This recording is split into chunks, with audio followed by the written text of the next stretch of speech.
Bon, avoir débuté pour terminer le dernier bloc de cette série-ci avec Benjamin Gallet, qui est un chercheur au groupe ECOBS. Mais il était 7 ans psychologue clinicien en France et il a ensuite fait son postdoctorat ici au Québec là, durant 4 à 5 ans. Donc, aujourd'hui, vous nous présentez et aborder les troubles associés au système nerveux central dans la DME, de la recherche à la prise en charge clinique. Merci, monsieur. Merci beaucoup. C'est ça que je voulais souligner, c'est que les 7 ans de psychologue clinicien en France, c'était auprès de patients de maladies neuromusculaires. Pareil pour le postdoc, juste pour que vous compreniez ma légitimité à venir vous parler aujourd'hui.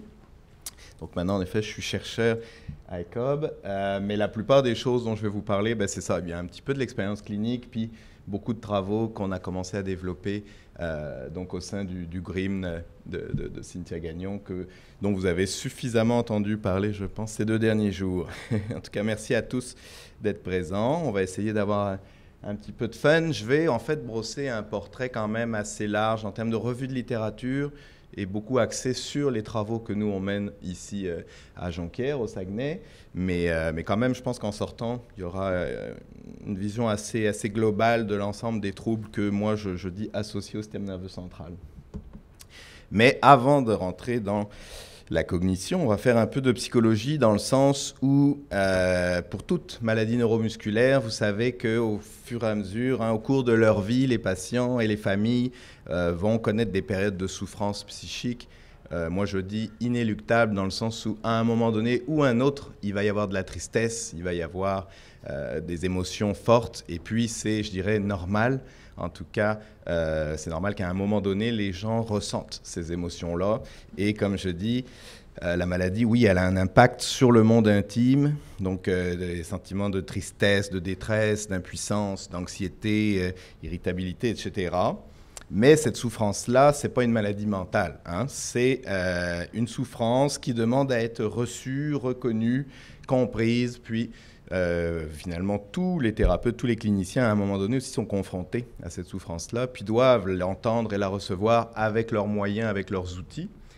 Et bien sûr, les psychologues, puis d'autres aussi, notamment les TS ici, on est formés à peut-être la recevoir d'une autre façon. Mais ça, c'est vraiment quelque chose pour moi qui est essentiel quand on veut parler de ces personnes-là. Il y a des périodes de vulnérabilité psychologique. Donc, certaines sont liées à la maladie neuromusculaire elle-même, des périodes vraiment comme l'annonce de la maladie, ça c'est vraiment quelque chose qui crée une grande vulnérabilité psychologique, la perte de la marche, des traitements qu'on introduit, les interventions chirurgicales aussi sont des périodes vraiment où la personne peut être déstabilisée, être plus en souffrance. Puis même des choses comme un changement contraint du lieu de vie.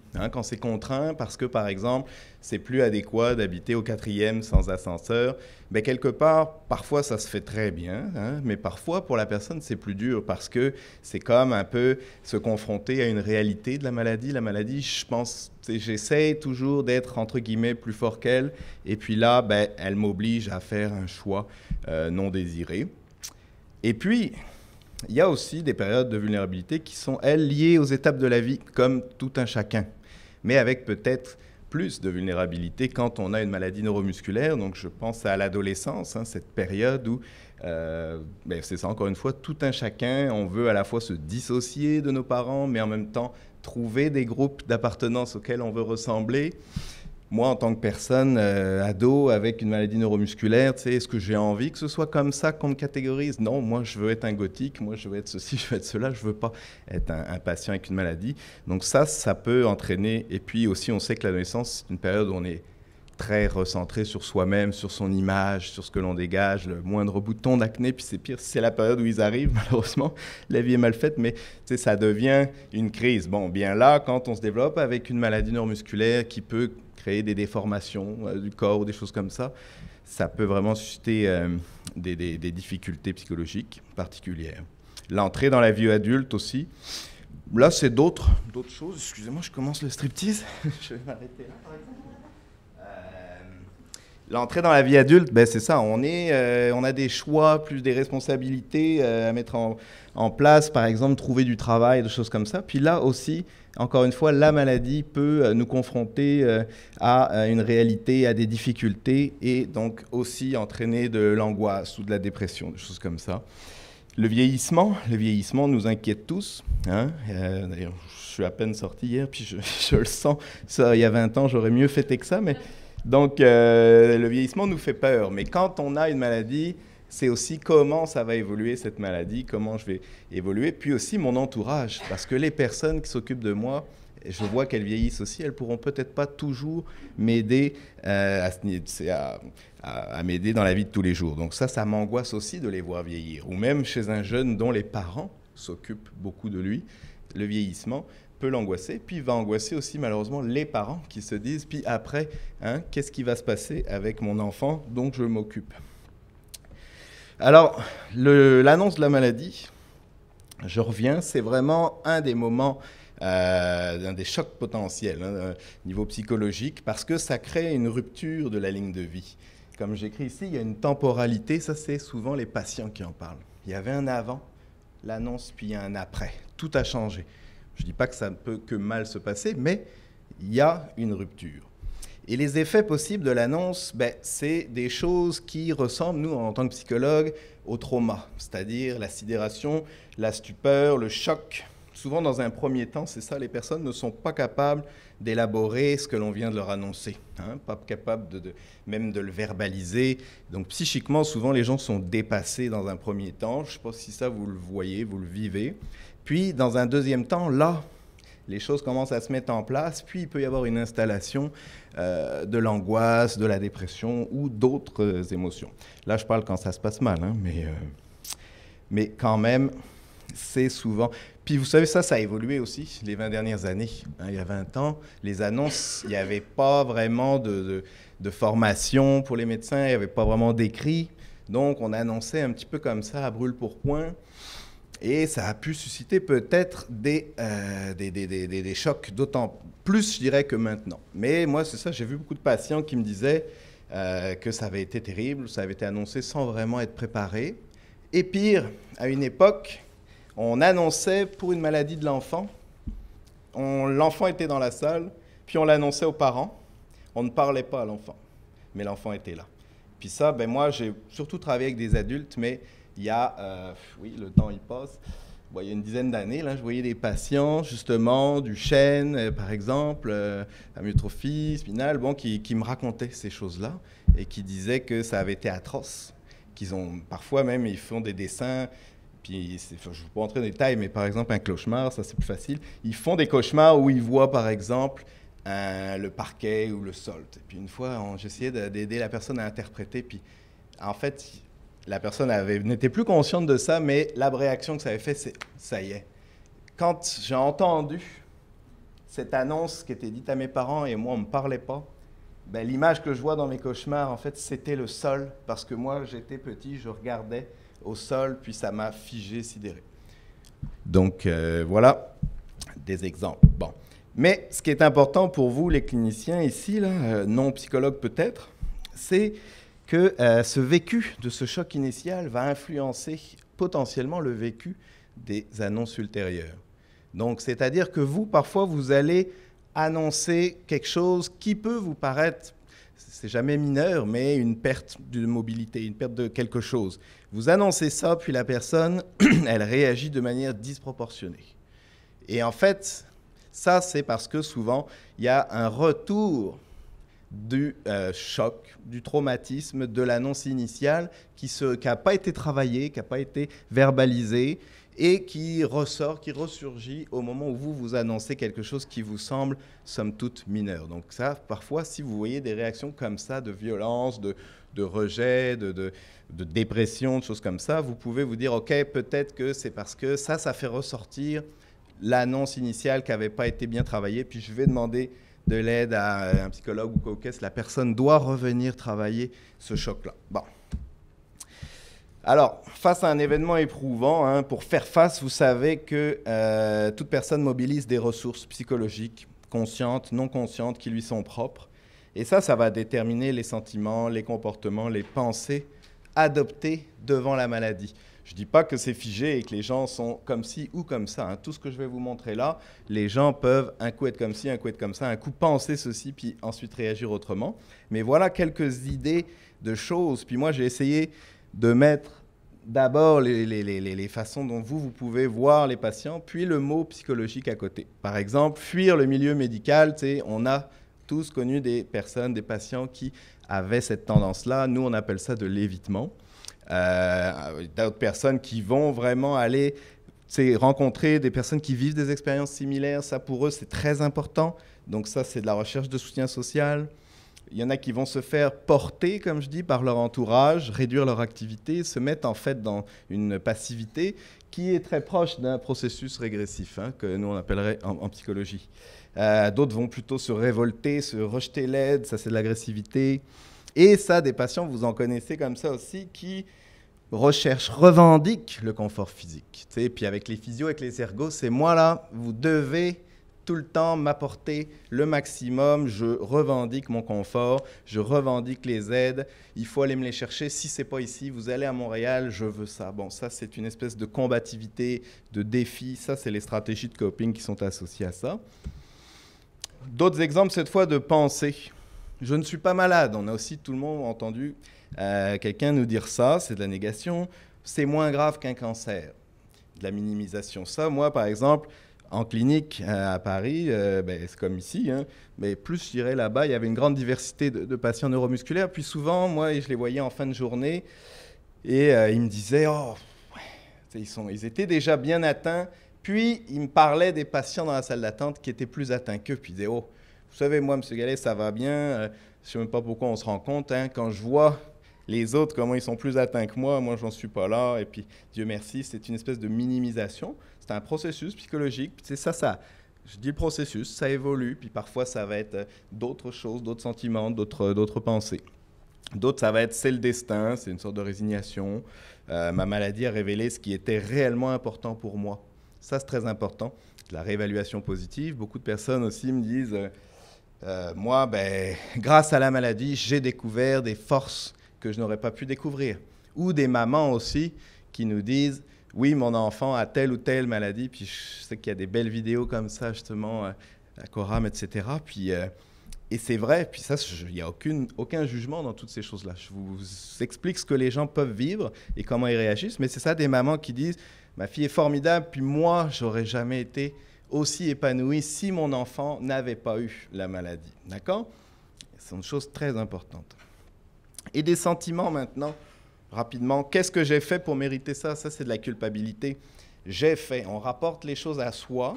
Et ça, c'est un indice quand même. Celui-là, je le souligne plus parce que c'est un indice. Si vous entendez ça, là, la culpabilité, souvent, ça peut être un premier pas vers la dépression. Hein? Quand on commence à se culpabiliser de quelque chose pour lequel, normalement, on n'est pas, entre guillemets, responsable, ça peut être un début d'un processus de dépression. Je n'ai pas envie que les autres me voient dans cet état, ça c'est la honte. Ce n'est pas juste, ça c'est plutôt la colère. Que va-t-il se passer? On voit toute l'angoisse qu'il y a derrière ce genre de questionnement. Donc, maintenant je voulais réfléchir aussi au point commun qu'il y a entre tous les thérapeutes. J'ai mis psychothérapeutes, physiothérapeutes, ergothérapeutes, etc. Mais ça va pour toute forme de personnes en santé. L'objectif qu'on a tous en commun, c'est d'entendre la demande d'aide, quelle qu'elle soit, et d'accompagner les personnes, afin qu'elles n'aient plus besoin de nous, qu'elles arrivent à faire seules malgré leurs difficultés. Je sais pas, moi, c'est comme ça que je voyais ma fonction de psychothérapeute, par exemple, hein, c'est l'autonomisation. Je n'étais pas psychanalyste, hein, je n'avais pas envie qu'il reste 30 ans sur mon divan, même si ça rapporte, mais non, moi je veux que les gens s'autonomisent. Mais le problème, c'est un peu contre-intuitif. On a tous cette vocation-là quand on commence à vouloir faire nos métiers dans la santé.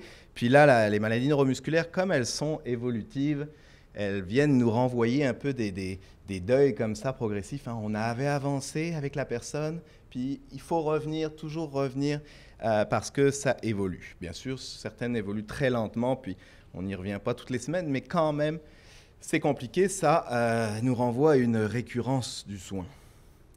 Ensuite, on a aussi des objectifs communs qui est d'améliorer, restaurer, réhabiliter l'estime de soi.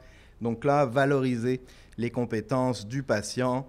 Et puis ça, je ne sais même pas pourquoi je l'ai écrit, mais je pense que c'est quelque chose de positif. Il faut toujours... Puis c'est en tant que chercheur, c'est aussi la différence avec le clinicien. Parce que souvent, en recherche, on cherche à regarder ce qui ne va pas, puis on souligne tout ce qui ne va pas. Et puis, mais en clinique, il faut valoriser aussi plutôt les compétences des personnes. Alors, d'autres points communs, on peut tous être confrontés à la souffrance de la famille. Puis vous-même, encore plus parfois que les psychologues, de par la présence écologique, environnementale des familles qui accompagnent les personnes ou quand vous allez à domicile. Mais moi, ce que je voulais vous dire, c'est ça, c'est que les membres d'une famille mettent en place un équilibre relationnel. Tout le monde. Une espèce d'homéostasie. Puis quand nous, en tant que thérapeutes, on apporte un changement, donc par exemple une proposition d'aide technique, ça peut être vécu par le patient ou par la famille comme une mise en danger de cet équilibre familial. Et là, comment ça va se répercuter? Par des positions défensives, on dit au niveau psychologique, donc des résistances au changement. Et ce que je voulais vous dire, c'est que ça, c'est des choses normales aussi. C'est des processus qu'une famille ou qu'un individu au sein de ce système-là met en place pour se protéger. Donc parfois, on veut aussi, et puis ce qui est embêtant, c'est que nous, on veut aider, on propose des aides, puis les gens ne réagissent pas toujours comme on s'y attend. Ça, c'est bon d'entendre, de se dire, OK, ils doivent me dire quelque chose à travers ce refus, qui est peut-être d'un ordre, justement, systémique, quelque chose comme ça. Souvent, on écoute une demande, mais la réaction des patients nous dit que ça nous indique qu'il y a peut-être d'autres problèmes par ailleurs. Donc, c'est ça nous envoie des messages non congruents, une opposition. Ça, c'est des exemples, par exemple, entre vouloir sincèrement que son enfant soit plus autonome et ne rien faire au quotidien. On va laisser traîner les rendez-vous, on va les oublier. On va oublier de remplir ou de renvoyer les documents à temps. Ça aussi, c'est des réactions qui existent. Ça arrive et la personne n'est pas mauvaise, ce n'est pas une mauvaise mère. C'est que peut-être il y a des bénéfices secondaires que l'on ne comprend pas au premier abord. Donc là, moi, des exemples précis, j'en ai en masse, comme on dit. Mais par exemple, dans les couples, quand vous avez une personne lourdement handicapée, eh bien, il y a deux choses qui peuvent arriver. Soit cette personne-là, elle est contente, ça peut être ainsi inconscient, attention, mais elle peut se satisfaire, avoir une espèce de jouissance de cette position-là, un peu de roi qui se fait servir. Ça, c'est souvent chez les ados, par exemple, quand ils sont en fauteuil roulant. Il peut y avoir, mais là, je vous parle de choses très inconscientes. Je ne dis pas, ils sont super contents d'être en fauteuil. Ça va plus loin que ça. Puis, inversement, on a vu le cas aussi déjà dans un couple. Là, c'est assez pervers, c'est des troubles de la personnalité, mais une personne s'était mise en couple avec une personne lourdement handicapée, puis là aussi, avait un plaisir, une jouissance à être dans cette toute-puissance. La personne, elle, c'est moi qui vais tout faire, qui vais tout gérer. Puis quand on parle du handicap intellectuel, c'est encore autre chose. On fait beaucoup à la place de la personne, ça crée, ça suscite des positions comme ça qui peuvent en effet être des bénéfices secondaires qui vont empêcher de réellement accepter les changements. Bon, une longue intro, mais maintenant on rentre sur la DM1 que je ne vais pas vous présenter parce que vous l'avez, j'imagine, décrit depuis 2 jours en masse. Simplement mettre l'accent sur le fait qu'elle est dominante. Et dominante, en tant que psychologue, ça veut dire quoi? Je me dis, OK, dans les représentations, il y a d'autres personnes malades dans la famille. C'est très différent d'une maladie récessive où, entre guillemets, une rencontre de 2 personnes non malades peut créer un enfant avec la maladie. Là, c'est dominant. Bien sûr, la DM1, parce qu'on va l'expliquer après, certaines fois, la personne malade dans la famille n'est pas très atteinte, voire on ne le voit pas du tout. Puis un enfant est malade. Donc, quand même, ce n'est pas toujours vrai, mais souvent, cette dominance-là fait que on a des représentations partagées de la maladie. Alors, dans les conséquences multisystémiques de la DM1, il y a le système nerveux central qui en fait partie. Puis moi, c'est ça que je mets l'accent là-dessus. Puis jusque récemment, pendant longtemps, on parlait rarement des aspects du système nerveux central. C'est une maladie, on va dire, musculaire. Je ne sais pas pourquoi je switch en anglais.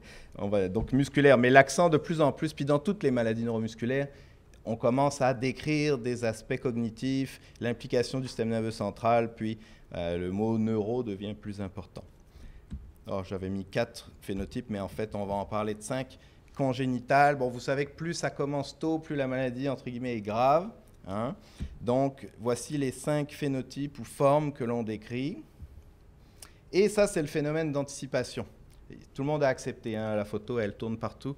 N'ayez pas peur, mais on voit bien ici que dans une même famille, la forme tardive, ça passe inaperçu, peut-être un peu au niveau des yeux quand on connaît bien.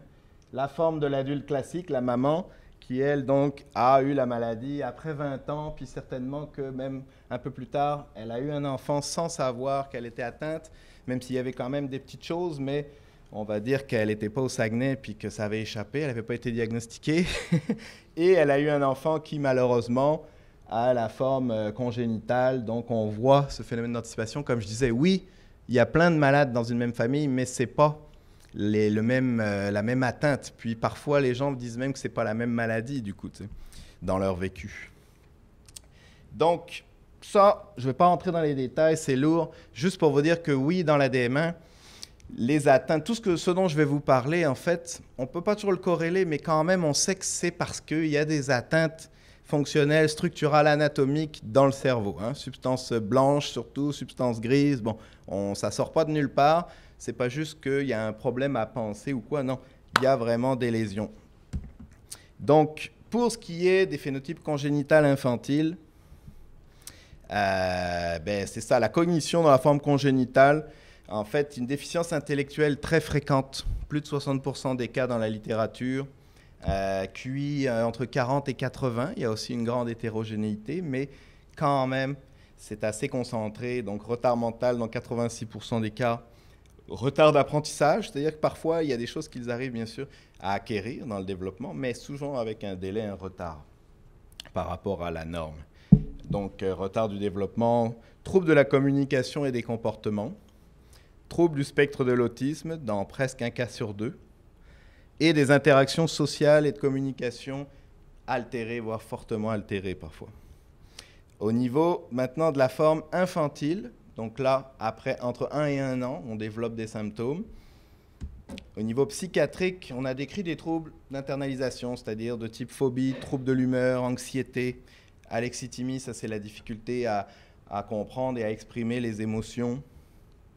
Et ça c'est plus connu quand même, vous le savez, du TDAH, rarement avec le type hyperactivité, mais troubles de l'inattention, massifs parfois, problèmes de communication, et de socialisation. Il y a une étude suédoise qui démontrait que 100% des enfants qu'ils avaient évalués en in situ, comme on dit, ils regardaient dans la cour, puis on a des grilles bien développées pour évaluer. 100% avaient des problèmes de socialisation dans le jeu avec les enfants de leur âge.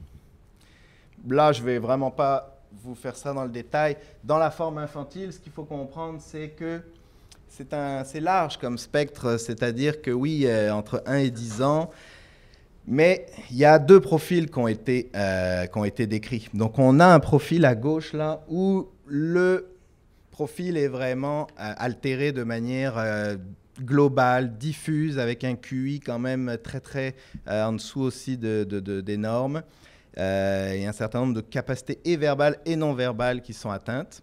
Mais un autre sous-groupe qui pourtant a le même type de phénotype ou de forme de la maladie, qui lui a une intelligence subnormale, c'est-à-dire dans les limites inférieures de la norme, mais des problèmes spécifiques, notamment en attention, mémoire de travail, des déficits sévères en capacité de visioconstruction, visio-spatiale. Dans ce cas-là, le QI verbal est supérieur au non-verbal. Donc ils ont des problèmes à réaliser des tâches quand il n'y a pas de verbal, mais étonnamment, ils arrivent à mieux s'en sortir quand ils utilisent le langage, alors qu'il y a des problèmes de communication. Ça, c'est des choses qui m'ont toujours étonné, mais quand même, c'est ça. Puis on voit que, là j'ai oublié de le remettre, mais les transmissions, ça c'est bien connu, souvent, la transmission, si elle est paternelle, ça va plus donner le 2. le schéma 2. Et maternelle, ça donnera plus le schéma 1. Puis c'est pas la même chose que, on le sait qu'une mère qui transmet va avoir un phénomène d'anticipation plus grand. Hein. L'enfant va avoir un nombre de CTG beaucoup plus élevé que quand c'est le père qui transmet. Ça, c'est des choses qui sont connues. Mais ça, c'est encore, ça a certainement un phénomène génétique, épigénétique associé, mais c'est encore autre chose là que je vous annonce. Mais il ne faut pas non plus se dire c'est toujours comme ça. La littérature, elle est belle, mais c'est toujours un certain nombre limité de personnes. Ça ne veut pas dire que vous vivrez cette expérience-là avec les personnes que vous allez rencontrer. Mais ça, en fait, ce qui est important, excusez, c'est la notion de continuum. Dans un même phénotype, c'est assez grossier le descriptif, puis souvent, c'est sur des critères physiques. Hein. Alors qu'au niveau cognitif, le 1, ça ressemble beaucoup à du congénital, puis le 2, ça ressemble beaucoup à du adulte précoce ou adulte classique. Donc, vous voyez, c'est le continuum. Au niveau du retentissement sur les apprentissages scolaires, forcément, tout ce que je viens de vous décrire, ça entraîne des difficultés à sélectionner les informations pertinentes pour résoudre un problème donné. Donc, par exemple, vous savez, les choses qu'on donne, je ne sais pas moi si on le fait encore à l'école, mais Jean a 3 pommes, tel à Marc a 2 pommes de plus, puis il en donne une à un tel. Puis ça, c'est difficile pour eux de sélectionner dans ce problème-là.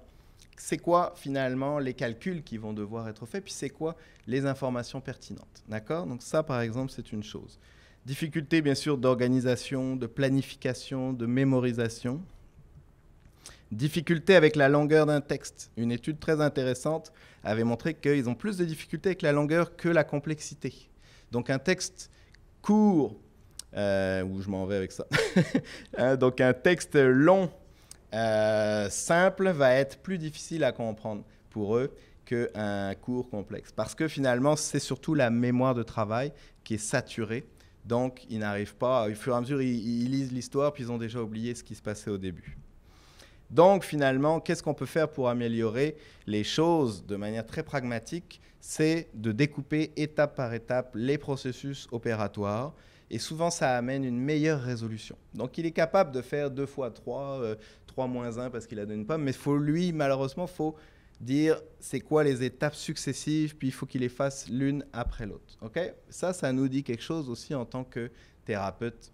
Hein? Si je veux faire une intervention auprès de mon patient, peu importe qui je suis comme professionnel, faut que je découpe les objectifs en sous-objectifs très courts, très réalistes, très compréhensibles.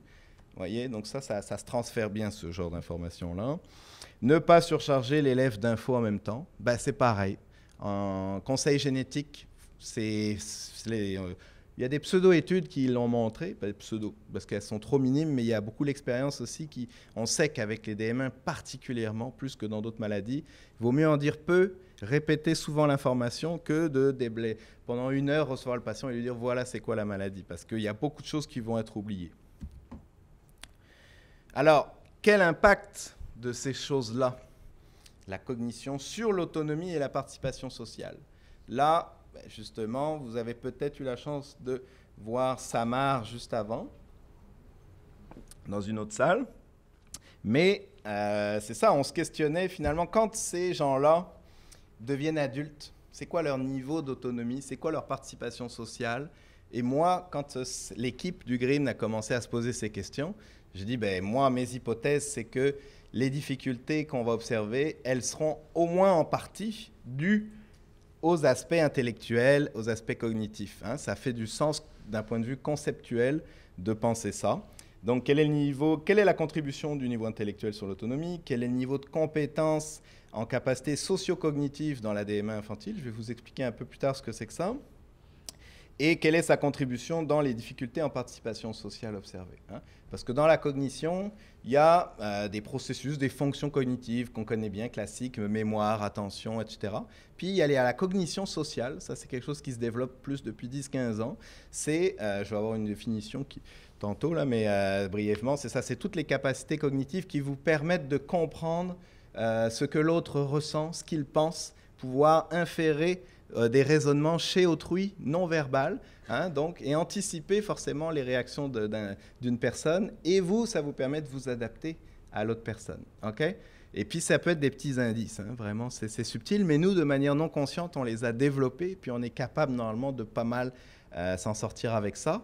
Mais c'est tellement important, ça, dans la participation sociale, parce que sinon, vous êtes tout le temps à côté de la plaque, vous faites des quiproquos, vous ne comprenez pas. Moi, si j'en vois un qui est comme ça, qui souffle et tout, bon, je vais peut-être aller chercher son attention ou me dire, écoute, la prochaine fois, il faut que tu changes ta présentation, les gens sont ennuyés. Mais la personne qui a des troubles comme ça n'évalue pas ça et va continuer. Vous pouvez même souffler devant lui, il ne va pas comprendre que vous êtes en train de lui dire, je m'ennuie, arrête de parler. Donc, le constat, c'est qu'il n'y a pas d'études sur la cognition sociale dans ce phénotype, pas d'études sur les liens entre cognition et autonomie dans la vie quotidienne, et pas d'études, de toute façon, chez les patients DM infantiles devenus adultes, ça c'est clair.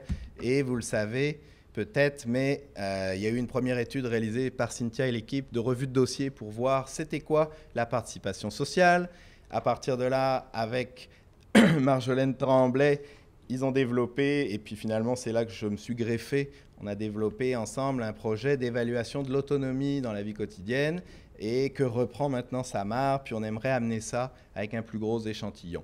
Mais cette étude préliminaire qu'elle vous a montrée tantôt sur les aspects autonomie, pour ceux qui ont pu la voir, ben, moi là je vous ramène très rapidement les résultats chez 11 individus. C'est vraiment une étude préliminaire. Moi mon objectif c'était surtout de savoir par rapport aux tests classiques, intelligence, tout ça, qui sont très adaptés à des âges même plus bas, puis à des retards, est-ce que ces tests-là de cognition sociale plus complexes, est-ce qu'ils vont être capables de les comprendre, de les réaliser? Donc, mais finalement, les 11 personnes, on les utilise quand même pour dresser un petit portrait. Et en effet, il y a une difficulté importante chez les 11 personnes à reconnaître les émotions négatives comme la peur et le dégoût. Donc, tout simplement, je montre une photo de quelqu'un qui a peur ou qui est dégoûté, et ils vont dire que c'est une autre émotion. Ils ne vont pas reconnaître cette émotion-là. Donc ça peut entraîner un certain nombre de choses. Déficit en attribution d'intention. Donc là aussi, la moyenne est égale dans notre groupe qu'aux schizophrènes, aux normes de patients schizophrènes, dont on sait que de plus en plus que leur problème principal, c'est ça, c'est la cognition sociale. Donc l'attribution d'intention, c'est quand on met des vignettes avec une histoire logique, ils n'arrivent pas à comprendre la logique de cette histoire, qu'est-ce qui va se passer après. Le personnage, c'est quoi son intention, qu'est-ce qu'il veut faire. L'apathie, dont j'avais évalué chez l'adulte, on en reparlera. L'apathie, ce trouble de la motivation, eh bien, il est présent dans 100% des adultes avec le phénotype infantile qu'on a évalué. Le QI est limite à bas chez 6 personnes sur 11 et les fonctions exécutives étaient aussi subnormales à déficitaires chez 8 personnes. Mais ce qui est surtout intéressant, c'est ça. Donc, à l'ILS, cette évaluation que l'on fait de l'autonomie des personnes, ce qu'on a trouvé, c'est que là, on a classé selon le niveau, dépendant, semi-autonome, autonome. Et ce qui est très intéressant, je ne vais pas faire des études corrélationnelles avec 11 personnes, donc j'ai représenté chaque patient, là, les 11 comme ça. Et on les a classés, puis voilà. Ce que l'on voit, c'est que les dépendants, le premier carré rouge, au niveau de l'intelligence, c'est toujours bas à retard mental, sauf une personne qui, elle, est dans la norme. Au niveau des émotions négatives, là, j'ai repris celle qui était le plus courante, ben oui, tous étaient sous la moyenne pratiquement, et comprendre les intentions d'autrui, 2 sur 4. Les semi-autonomes, étonnamment, ont une intelligence limite, ça veut dire que c'est déjà faible, mais il y a encore un fonctionnement plus ou moins dans la norme. Et un avait un retard mental. Des problèmes aussi avec quelques émotions, mais moins. Vous voyez, donc on voit une espèce de... Je suis sûr que si je fais des corrélations, ça va sortir.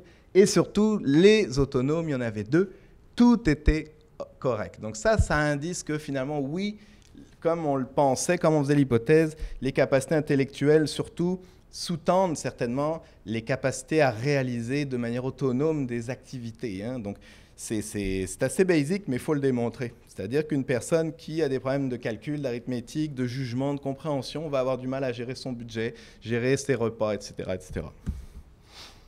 Maintenant, chez l'adulte, écoutez, c'est jusqu'à quelle heure que j'ai? Je ne sais plus. Midi 15? Midi 15. Oui. Il n'y aura plus de questions quand je rigole.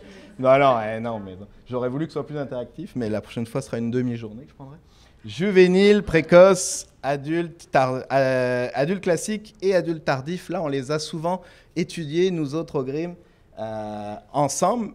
puis en comparant aussi ces différents phénotypes-là. Et là, je vous introduis une notion, je n'ai rien inventé, on en parle dans d'autres maladies, mais dans les phénotypes adultes par rapport aux phénotypes qui commencent plus jeunes, eh bien parfois il y a cette notion de handicap invisible, c'est-à-dire qu'on a surtout des troubles cognitifs, de la fatigue, de l'apathie, mais qui peuvent apparaître en dehors de troubles musculaires significatifs. Tu sais, parfois, ça se voit, nous, on connaît bien, donc on peut reconnaître dans le visage, mais les personnes n'ont pas l'allure de quelqu'un qui est malade, atteint d'une maladie, mais à cause de ces choses-là, eh bien, si vous voulez, le corps ne marque pas les symptômes, mais il y a bien des difficultés à réaliser des choses dans la vie. Et ça crée un décalage entre ce que le sujet, je disais, donne à voir, c'est-à-dire comment est-ce qu'on le perçoit, et ce que lui, il est capable de produire au niveau comportemental et communicationnel. Et ça, selon mon point de vue, s'il y a une discordance entre performance du sujet et attente de la personne et du milieu, eh bien, ça crée une majoration de la situation de handicap. Donc, un patient Duchenne à 20 ans, trachéotomisé en fauteuil roulant, a peut-être moins de situations de handicap parce qu'il arrive quelque part, il arrive même pour travailler ou à l'école. Écoutez, on va mettre en place un certain nombre de choses, c'est apparent. Mais quelqu'un qui, finalement, même parfois ne sait pas qu'il est malade, mais qui se présente tout à fait normalement, on va avoir des attentes élevées. Mais, comme vous allez le voir, les troubles cognitifs fatiguent, la personne n'est pas du tout capable de fonctionner comme quelqu'un qui n'a pas la maladie. Donc ça crée des frustrations liées au handicap invisible. Puis ça peut susciter de l'anxiété, de l'évitement, de la dépression. Moi, dans ceux que j'ai suivis, justement, quand il n'y a pas non plus une atteinte trop grave qui amène une perte de la conscience de ces difficultés, dans cette période avant, c'était souvent ces frustrations-là qui suscitaient le plus de dépression et d'anxiété, bien plus que les symptômes physiques qui, justement, étaient très peu apparents, voire inexistants.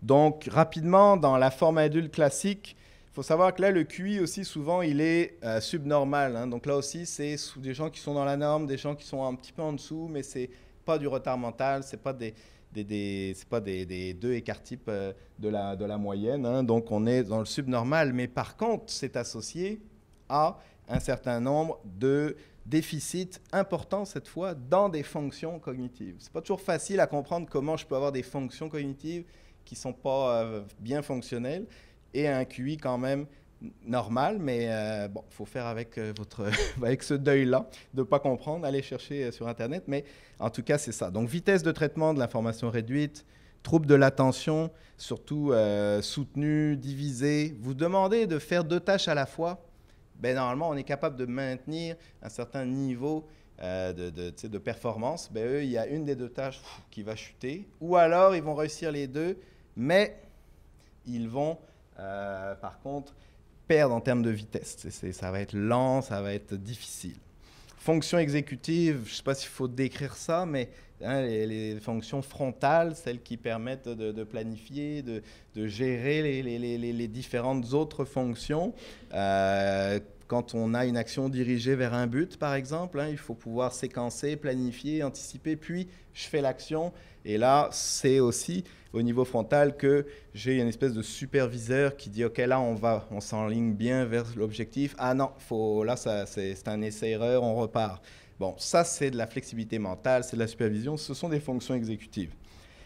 Aussi, dans la prise de décision, il y a des problèmes. Et puis, tu sais, Marie-Ève, on l'a entendu hier avec beaucoup de bonheur, puis il y a du travail à faire aussi dans cette spécificité-là, parce que les prises de décision ne sont pas toujours prises de manière adéquate, parce qu'il y a des problèmes de jugement, d'abstraction, d'autres troubles cognitifs. Organiser les informations visuospatiales, ça aussi, c'est très déficitaire. Je ne l'ai même pas mis, mais se repérer aussi dans l'espace, puis pourtant c'est important. C'est très difficile aussi. Déficit dans la... D'ailleurs, on a eu un exemple hier, mais c'est vraiment, c'est ça.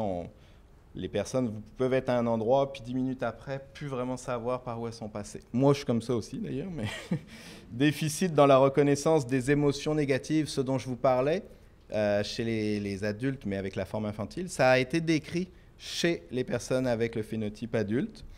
Et déficit en théorie de l'esprit aussi. Ça, je voulais d'ailleurs y revenir. C'était là, je crois que j'ai perdu ma... Ouais. Non, elle était plus bas, je suis désolé, c'est là. Les aptitudes socio-cognitives, hein, comme je disais, c'est les capacités cognitives fondamentales permettant à l'homme de participer aux rapports sociaux. On prédit, on anticipe, on interprète le comportement de nos pairs dans une situation donnée, puis du coup, on est capable d'y répondre aussi de manière adéquate. Désolé, ça c'est comme mal. Oui, c'était là. Donc, tout ça est en déficit. Là, je reprends maintenant chaque chose que je vais vous dire. C'est en pâle. Et je me dis, OK, c'est quoi les conséquences dans la vie de tous les jours? Je ne peux pas non plus faire tout un guide. C'est un projet, mais je vous donne quelques idées. Donc, ralentissement, forcément, dans les tâches, les activités quotidiennes, mais un ralentissement qui peut être majeur, hein. Donc, encore une fois, des personnes qui peuvent travailler encore, parce qu'il n'y a pas de problème au niveau musculaire trop, et qui, en fait, font en 8 heures ce que d'autres personnes vont faire en 3, par exemple. OK? Puis je dis 8 heures, mais entre-temps, ils vont être fatigués, donc ils vont devoir arrêter. Enfin, ça fait beaucoup de difficultés. Donc, bien sûr, dans la sphère professionnelle, dans les activités, à l'école, bon, là, c'est la forme adulte classique, mais il y a des gens qui retournent à l'école aussi. Mais bref, dans toutes ces sphères-là, ça va vraiment créer des problèmes de ralentissement. Pour tout ce qui est exécutif, décisionnel, etc., ça amène des difficultés à s'adapter dans des situations nouvelles. Et ça, c'est important parce que, après, tu sais, on crée des choses, hein. Est-ce que c'est adaptatif? Est-ce que c'est neurologique? J'ai encore des hypothèses, des questionnements, mais peu importe. Quand vous avez de la difficulté à vous adapter à des nouvelles situations, qu'est-ce que vous faites au fur et à mesure du temps? Ben, vous développez des traits de personnalité évitants. Hein, vous avez peur, vous voulez éviter les nouvelles situations parce qu'elles vous mettent en échec, donc autant arrêter de les faire. Et donc, au niveau social, mais au niveau justement relationnel avec vous autres, les cliniciens, eh bien, les propositions d'intervention peuvent être perçues aussi comme une rupture de l'équilibre qu'ils essaient de maintenir, encore une fois, pour essayer de s'en sortir, parce que c'est comme ça qu'ils fonctionnent le mieux, c'est avec des routines, avec des choses qu'ils peuvent comprendre et reproduire. Donc, ça crée de l'adhérence à des routines et forcément du jugement erroné aussi, ou des gens à qui on prescrit des choses, des interventions, puis qui ne les suivent pas. Un manque d'observance, parce que hein, la VNI, par exemple, la ventilation nocturne, c'est très connu dans le monde de la DM1 que la plupart le laissent au placard. Ils vont l'essayer 2-3 jours, mais ça vient trop perturber justement tout le cadre qu'ils essaient de maintenir. Puis il y a d'autres problèmes aussi en lien avec ça, c'est que tant qu'ils ne perçoivent pas à court terme les effets de quelque chose, eh bien, ils n'intègrent pas le potentiel de ces choses-là. Et là, la VNI, elle a beaucoup de problèmes parce que ça aussi, ça prend du temps avant de se dire « Ok, la VNI, elle me sert à quelque chose ». Sauf pour certains, c'est tout de suite quelque chose qui fonctionne, puis ils vont le faire, ils vont le garder. Donc, au niveau social, justement, ben là, des difficultés relationnelles, des malentendus dans les interactions, comme j'avais dit. Et donc, forcément, j'aimerais ça évaluer la relation soignant-soigné avec, justement, cette notion de c'est quoi les liens entre les troubles de la cognition sociale et ces choses-là. Mais on sait que la relation soignant-soigné, elle n'est pas toujours simple avec ces personnes-là. Réduction de la participation sociale, ça, on a dans l'équipe du GRIM Catherine Raymond qui a présenté aussi hier, qui, elle, cherche les facteurs justement associés à cette réduction. Mais moi, je me glisse partout. Vous avez entendu mon nom un peu partout parce que chaque fois, je dis « Oh, le cognitif, ça va sûrement être un des facteurs. Je me mets avec vous. » C'est ça. Donc là, par exemple, c'est une espèce de petit schéma qui explique justement un petit peu, tu sais, le patient avec ses troubles du comportement, ses troubles cognitifs, peut être dépendant souvent à son environnement proximal, mais évitant des autres personnes, ce qui fait que ces relations avec l'équipe soignante, parfois ça se passe mal, ça peut créer chez le soignant un sentiment d'incompétence, un sentiment d'échec et du coup un désinvestissement. Moi j'en ai entendu des cliniciens qui disent « Moi les DM, je ne veux pas travailler avec eux, ça ne m'intéresse pas ». Donc, parce que justement, ils n'acceptent pas ce que... Tu sais, ça suscite, ça génère des défis qui peuvent soit être passionnants, soit être désinvestissants. Et puis la famille, là aussi en lien avec tout ça, mais eux, ils culpabilisent quand ça se passe mal, ou ils sont dans le déni des problématiques. Ça peut susciter de l'agressivité, du surinvestissement. Donc, on a une famille parfois qui surinvestit le milieu médical qui, lui, se désinvestit. Puis, tu sais, c'est compliqué tout ça. Mais... des propositions potentielles, c'est un peu des grands mots, mais connaître pour comprendre et comprendre pour s'adapter, ça c'est comme un leitmotiv que je me donne et puis que d'autres se donnent justement, j'en connais en particulier là, dans notre région, des groupes qui font ça, c'est-à-dire que plus on va expliquer aux patients. Donc là, je parle de la fatigabilité, la lenteur d'exécution, les difficultés d'organisation, tout ça, ça peut aussi le déculpabiliser parce que lui, il était face à des difficultés, des échecs, et il ne savait pas d'où ça venait. Quand on lui explique un peu c'est quoi le problème, eh bien, ça peut soulager un petit peu les sentiments de culpabilité, se décomplexer. Quand on explique aux aidants et aux proches, ben là, forcément aussi, ça aide les personnes à mieux accepter la maladie, à moduler leur niveau d'exigence. Moi, je connais justement, je vous parlais de l'anticipation. J'ai vécu le cas, je suivais une jeune fille au niveau neuropsychologique avec l'ADM, puis sa maman l'avait aussi, la maladie. Et puis, la maman disait, mais on a la même maladie, moi je suis capable de... Je suis allé à l'école, elle veut rien foutre, tu sais, en français, en bon français. Donc, non, c'est ça. Là, j'ai fait tout un travail pour lui expliquer que non seulement, c'est pas vraiment la même expression de la maladie, ça change tout, puis que c'est pas justement un manque... Il y a un manque peut-être de motivation et encore, il serait dû à la maladie aussi. Ce n'est pas un problème de comportement qu'elle ne veut rien faire, c'est des difficultés qu'elle a. Et l'environnement aussi, on peut les sensibiliser. Aussi, on avait en France, par exemple, développé un guide pour les écoles qui expliquait les problèmes cognitifs relatifs. Puis les choses se développent aussi ici. Puis on peut, et ont été faites aussi, aller dans les écoles, raconter tout ça. Ça permet quand même, et au travail aussi. C'est pas toujours facile d'aller dire ce qu'on a au travail, mais on peut aussi parfois les aider quand il y a une demande qui est faite, à expliquer à l'environnement, au patronat, tout ça, pour aider à mieux prendre en compte ces difficultés-là. Je suis désolé, il n'y a presque plus de temps, j'avais encore beaucoup de choses à dire. Donc, c'est ça. Dans le suivi de santé, on voit bien avec tous les problèmes cognitifs que je viens de vous démontrer que chaque étape est mise potentiellement à mal. On doit soutenir la personne dans chacune d'entre elles pour un meilleur suivi de santé. Donc, alors là, une étude qu'on avait faite, en fait, tout ce que je viens de vous décrire, ce sont des études transversales. On prend 40 personnes à un temps, puis on évalue, puis bla. Nous, ce qu'on a pu faire, réaliser au GRIM, grâce donc, à cette étude longitudinale dont vous avez déjà entendu parler aussi sur près de 13 ans, eh bien, moi, c'est comme ça que je suis venu ici pour mon postdoc, pour prendre en charge le volet déclin cognitif qui avait été mis en place par Louis Richer et par toute l'équipe du GRIM. Mais moi, c'est ça, on a interprété, puis on a fait cet article-là qui est sorti en 2017, qui explique quand même sur 115 individus suivis sur 9 ans, et ça explique un certain nombre de choses. C'est que finalement, le déclin, là, les moins, les plus, ce qui a décliné, en fait, c'était mémoire, attention, vitesse de traitement. Les autres choses sont restées stables. Mais ce qui est intéressant à voir, c'est qu'en fait, les fonctions cognitives qui étaient déjà les plus basses, le niveau de performance le plus bas, elles sont restées stables. Et celles qui étaient préservées ont décliné. Ce qui fait que 9 ans après, environ 50 ans en moyenne pour notre groupe, eh bien, on a l'ensemble des fonctions qui, au final, est assez bas. Donc, il y a une globalisation, puis aussi le nombre de patients altérés a augmenté aussi sur 9 ans. Donc, on a généralisation de la cohorte et globalisation des fonctions cognitives.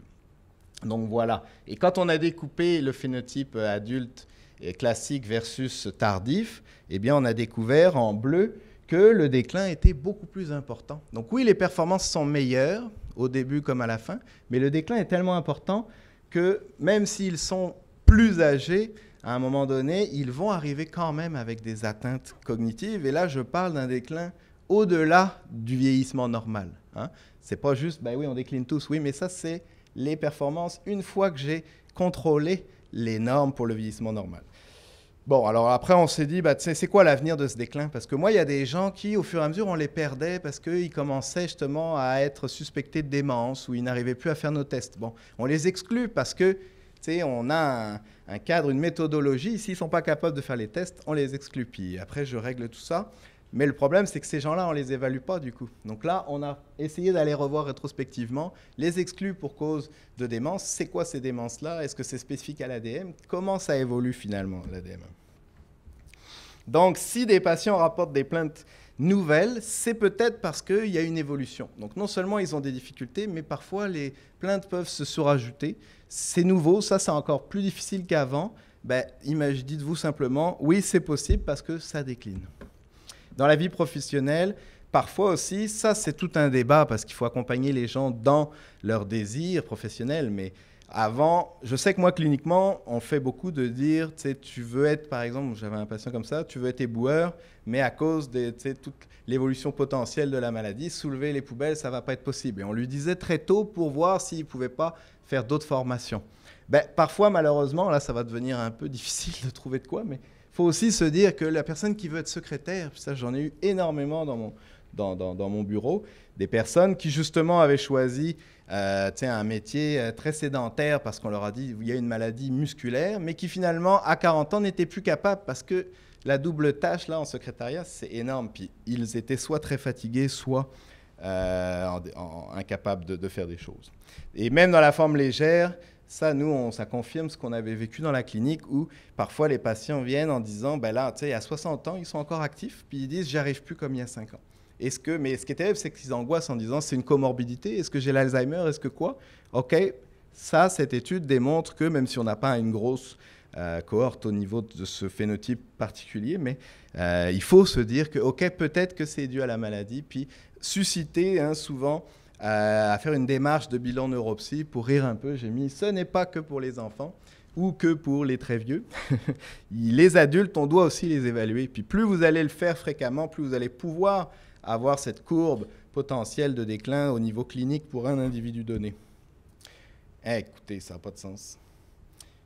Ça n'a vraiment pas de sens, je suis désolé. J'ai beaucoup parlé au début. Donc, il y a beaucoup de fatigue aussi, subjective. C'est vraiment, de 70 à 90% des gens se plaignent de fatigue. C'est ce qui a le plus d'impact sur leur vie. Donc là, qu'est-ce qu'il faut faire? On a regardé un petit peu les facteurs associés à ça. Et on voit que c'est très important, notamment l'article de l'équipe avec Cynthia et Luc Laberge. C'est un des prédicteurs principaux de restriction de la participation sociale, la fatigue. Et donc, nous, ce qu'on fait beaucoup au GRIM, c'est qu'on valide des outils dans la DM1 pour s'assurer que quand on mesure aussi bien en recherche qu'en clinique des choses, on s'assure que les systèmes soient bien compris, que les instruments de mesure mesurent bien quelque chose que l'on veut mesurer, puis dans la population DM. Donc, il y a des articles qui sortent, on en a fait en fatigue, on en a fait en apathie. Et justement, l'apathie, moi, c'est un leitmotiv. Vous m'arrêterez quand c'est fini, je pense. Oh, boy. Bon, non, c'est ça, de l'apathie. On reviendra parler de ces choses-là ou contactez-moi. Vous le savez, l'apathie, c'est quelque chose, moi, que j'ai découvert par ailleurs dans d'autres maladies neurologiques. On sait que, par exemple, dans la démence, 70% des personnes qui débutent une démence, ils étaient apathiques, ils avaient de l'apathie à un niveau important l'année qui précédait le diagnostic. Donc, c'est comme un signe d'apparition. Puis moi, ça m'amène à me dire que cette grosse fatigue, que l'apathie, que le déclin cognitif, tout ça, on a quelque chose certainement de spécifique à l'ADM, mais on arrive vers un état pseudo-démentiel potentiel. Mais après, l'important dans la démence, c'est l'impact sur la vie quotidienne. Donc, c'est ça qu'il faut qu'on travaille en équipe, c'est de savoir, peu importe l'état intellectuel, c'est quoi l'impact dans la vie quotidienne, leur autonomie, c'est ça qui va faire que la personne est entre guillemets démente ou pas. Donc, on a encore des choses à faire à ce niveau-là. Mais moi, quand j'ai vu tous les items de l'apathie, je dis, ça n'a pas de sens, c'est mes patients, c'est la plupart des personnes qu'on côtoie ou qu'on évalue ou qu'on suit. C'est le manque d'initiative, de persévérance, la dépendance à autrui pour organiser, le manque d'implication au sujet de sa santé personnelle. Tous ces traits-là décrivent bien la DM1 pour certaines personnes. Je vais très vite, mais encore une fois, ce sont des traits généralisés là, que je brosse. Tout le monde n'a pas du tout c'est les éléments dont je viens de parler. C'est très important. C'était la diapo plus tard, mais je ne suis pas sûr de me rendre. Donc, je veux que ce discours il passe bien. Quand je dis 40% de personnes ont de l'apathie, il y en a 60 qui n'en ont pas. Il faut vraiment faire très attention à ça. Pareil pour les troubles cognitifs, etc. Mais voilà, toutes ces choses-là, ça ressemble bien. Puis moi, je me suis dit, OK, est-ce qu'il y en a? On a évalué 40% des sujets en ont, ce qui est quand même important. Et à quoi c'est associé? On fait des hypothèses. Est-ce que c'est justement parce que j'ai du mal à m'adapter dans certaines situations qu'au final, psychologiquement, un processus d'adaptation qui fait qu'on n'a plus envie de s'exposer à ça? Ou est-ce que c'est dû aux atteintes neurologiques qui font que justement les zones connues dans les boucles de la motivation et de la récompense sont atteintes? C'est comme deux hypothèses différentes, voire complémentaires, mais les études là qu'on est en train de réaliser montrent que justement c'est très associé aux aspects cognitifs et traits de personnalité.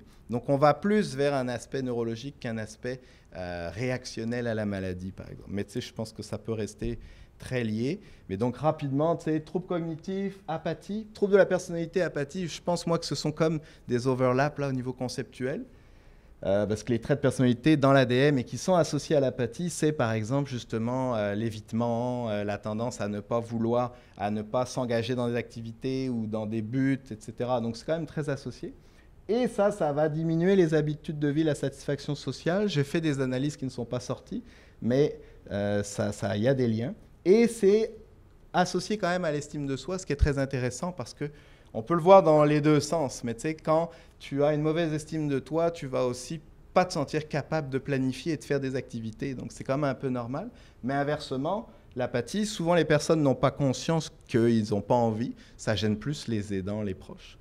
Mais en même temps, si une part d'eux est consciente quand même qu'ils n'en font pas assez, bah, ça peut leur faire perdre l'estime de soi. Ou tout simplement parce que vous savez que c'est à travers nos activités sociales qu'on gagne de l'estime de soi, hein, que ce soit professionnelle, relationnelle, etc. Donc ça nourrit notre estime de soi. Donc si on ne fait rien, on ne nourrit pas notre estime de soi non plus. Donc voilà, l'apathie serait comme un témoin d'un déficit cognitif. Moi, dans mes corrélations, j'ai l'impression que, justement, comme c'est des continuums, hein, il y a des gens qui ne sont pas apathiques du tout, mais il y en a qui le sont, mais il y a des critères que je veux définir. Si je fais mon évaluation de l'apathie en 5-10 minutes, je peux pratiquement prédire la personne, son niveau intellectuel, global, tu sais, mais il faut faire très attention, mais je veux dire, on peut avoir un portrait à ce niveau-là, au niveau de la personnalité. On peut gagner des heures d'évaluation à partir de ça. Mais là, il faudrait vraiment que je pousse beaucoup plus loin pour que ça devienne un facteur vraiment de prédicteur. Donc, il faut l'évaluer en clinique, c'est important. Et on a encore validé aussi une échelle d'apathie dans l'ADM. Mais justement, les résultats, faut faire attention, sont intéressants. Toutes les versions ne sont pas identiques, ne sont pas aussi fidèles. Et puis, voilà, ben là, c'est fini, mais c'était la suite, c'est qu'est-ce qu'on fait de tout ça? Hein? Donc, j'ai développé là maintenant des projets d'intervention pour réussir à peut-être améliorer au niveau de la fatigue, de l'apathie et des troubles cognitifs. Au pire, on en reparlera une autre fois quand j'aurai mis tout ça sur pied, mais le transfert de connaissances, c'est important. Il y a un gros projet, là, j'ai fait une demande de subvention. Je rêvais la nuit que ça flash juste pendant que je vous parle, puis que je vous annonce la bonne nouvelle, mais il y a de l'argent qui a été demandé pour créer, en fait, en co-création, donc avec des patients partenaires et des aidants partenaires, des guides d'intervention, mais surtout comment vous êtes dérangés, vous et les aidants, à cause des troubles du système nerveux central dont je viens de vous parler, comment ça vous dérange dans votre pratique ou dans votre capacité à aider la personne. Et en partant de vos vécus, je veux qu'on développe comme ça des outils pour les autres personnes qui connaissent moins la DM1 et qui vont devoir faire face. Et pour des personnes qui sont tout simplement non outillées, je dirais. Et puis donc, on a un gros projet de Mélissa Lavoie aussi au doctorat, sur implanter dans un manuel une intervention d'éducation thérapeutique, c'est très important. Donc ça, c'est un gros projet aussi qui, le jour où ça va sortir, ça va être très intéressant. Et puis très rapidement, l'entraînement. Vous savez, vous avez peut-être vu Marie-Pierre qui nous parlait de l'entraînement en résistance. Les patients, et on l'a vu aussi ce matin avec Marc, notre patient partenaire, les patients ont adoré, ont vraiment... Et puis, ils l'ont ressenti, l'effet. Puis moi, j'étais là, on the side, pour évaluer la fatigue et l'apathie en me disant peut-être que secondairement, ça va aussi avoir un impact sur ces aspects. Puis, je ne m'attendais pas à ça, mais on a des beaux changements. C'est-à-dire que oui, il y a une diminution de la fatigue et de la somnolence sur une échelle qu'on avait validée. Donc, en plus, elle est suffisamment sensible pour montrer le changement, c'est hot. Donc, entre T1, T2, T3, il y a une diminution de la fatigue et de la somnolence. Donc ça, c'est 6 semaines, 12 semaines. C'est quand même rapide. Hein. Et l'apathie aussi a significativement diminué entre T1 et T3. Je ne l'avais pas fait à T2, tout simplement parce qu'il faut un temps plus long pour évaluer l'apathie. Donc à T2, ça ne servait à rien à 6 semaines. Hein. Donc 12 semaines, ça peut permettre d'évaluer un changement. Mais on a une diminution de l'apathie aussi. Vous voyez, donc les gens étaient tellement motivés parce qu'ils voyaient justement des impacts positifs que, eh bien, ça a diminué aussi un certain nombre de choses. Ça, c'est l'aspect psycho. Puis je pense que physiologiquement, physiquement, ils se sentent moins fatigués parce qu'ils étaient actifs. Le déconditionnement est une des causes principales de la fatigue. 0, même on pourrait mettre moins 15, non? Bref, programme de recherche, voilà. Ouais, ben oui, c'est ça. Je veux poser des questions, s'il y en a. Merci beaucoup à tout le monde. Désolé du temps.